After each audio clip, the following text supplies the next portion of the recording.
Hello বন্ধুরা, আসসালামু আলাইকুম। Welcome back to my channel. আজকে আমি আপনাদের মাঝে মজাদার একটা মালাই কেক রেসিপি নিয়ে হাজির হয়ে গেলাম।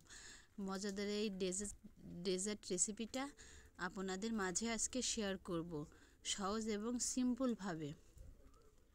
দেখুন, আমি 6 পিস পাউরুটি নিয়েছি। পাউরুটির আমি যে ব্রাউন কালারের অংশটুকু সেগুলো আমি কেটে নিব।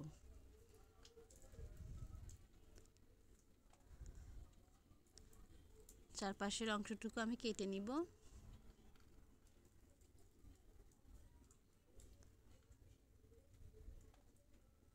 সুন্দরভাবে কেটে আমি এভাবে সাজিয়ে নিয়েছি। নিয়ে এখন আমি মালাইগুলো তৈরি করে নিব। আমি চুলাইতে প্যান বসিয়ে দিয়েছি। দিয়ে আমি 2 চামচ মতো চিনি দিয়ে দিয়েছি। চিনিটা দিয়ে এখন আমি ক্যারামেল তৈরি করে নেব।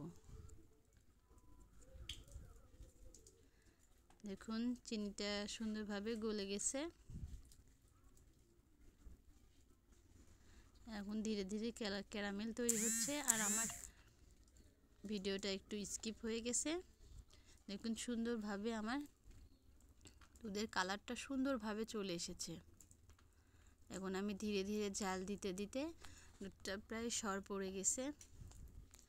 এবার আমি পরিমাণ মতো চিনি দিয়ে দিব। দুধের কালারটা মাশাআল্লাহ অনেক সুন্দর আসছে। এভাবে আমি কিছুক্ষণ জাল করে নিব। জাল করে আমি দুধটা একটু কমায় নিব।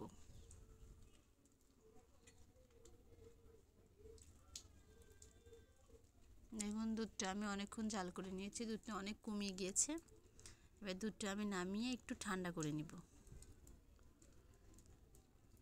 তো আমি দুধটা নামিয়ে নিয়েছি। দেখুন, যে পাউরুটিটা আছে সেটা আমি সাজিয়ে নিয়েছি। আমি এই পাত্রেই সেট করব। এখানে আমি যে মালাইটা তৈরি করেছি সেই মালাইটা আমি পাউরুটির উপরে ঢেলে দিব। দেখুন, এভাবে আমি ঢেলে দিব।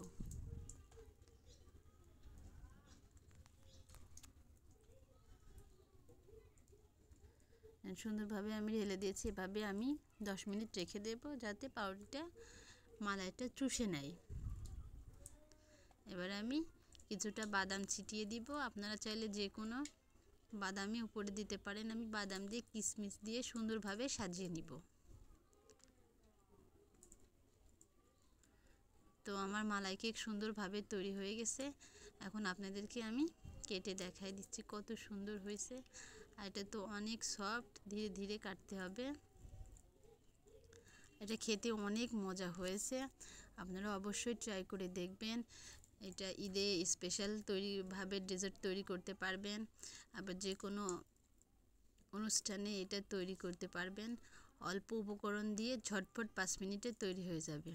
তো ধন্যবাদ বন্ধুরা আমার রেসিপিটা দেখার জন্য। আল্লাহ হাফেজ।